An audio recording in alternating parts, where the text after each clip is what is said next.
Man is certain his wife passed away 3 years ago, accidentally meets her on vacation. Sam Jordan was still in shock after losing his beautiful wife, Jenny, in a horrible car accident. Jenny passed away 3 years ago, leaving Sam to raise his 2-year-old daughter Mia on his own. Dealing with his own and Mia's sadness has turned Sam's life into a nightmare. It took him 3 years to feel that he and Mia had achieved what might be roughly described as a normal existence. That's when he decided to take Mia on a vacation. Sam felt that a 2-week trip to sunny California would be a nice respite from their Colorado homeland. He discovered a wonderful B&B near Venice Beach, close to the water, that Mia would appreciate. Father and daughter immediately adjusted to the relaxed pace of vacationland and established a regular pattern of going to the beach in the morning, eating lunch, and touring in the afternoon. Then something unusual happened one afternoon. Sam and Mia were on their way to get ice cream when the now 5-year-old exclaimed, "Daddy, it's Mommy."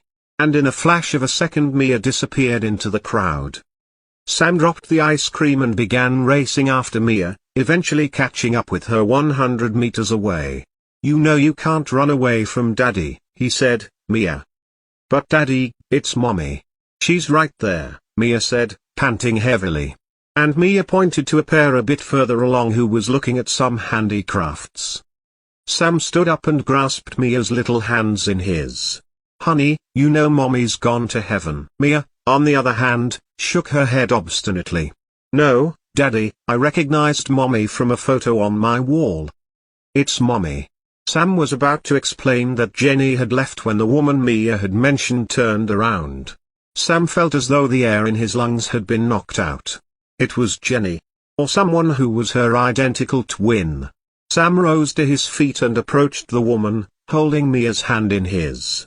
Mia pulled free and wrapped her arms around the woman's waist when they were just a few feet apart. "Mommy," she exclaimed. "Oh, Mother. I knew it had to be you."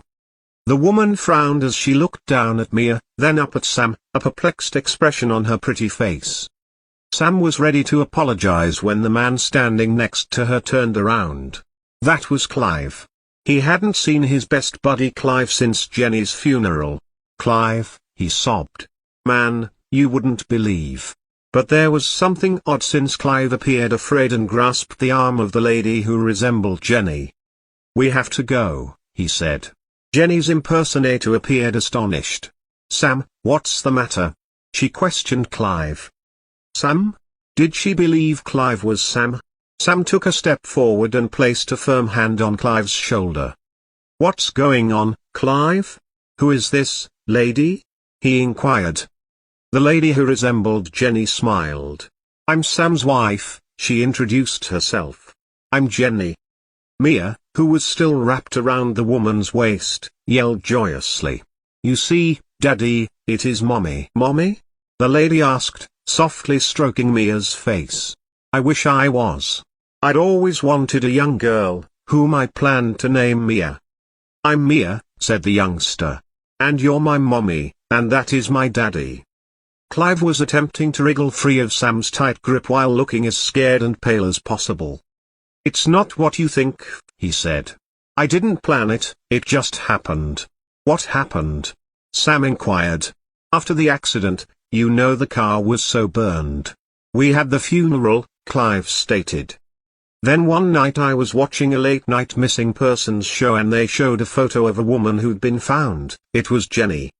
She'd had some kind of brain injury, she didn't remember who she was, but doctors thought from the injuries and burns she'd been in a bad crash. Then I recalled Jenny often picking up those young females who hitchhiked. That's probably who crashed in the car, and Jenny was flung clear." "Why didn't you come to me?" Sam said angrily. "Mia and I were in so much pain." Clive couldn't look Sam in the eyes. "I adored Jenny. You knew it the moment you started dating her.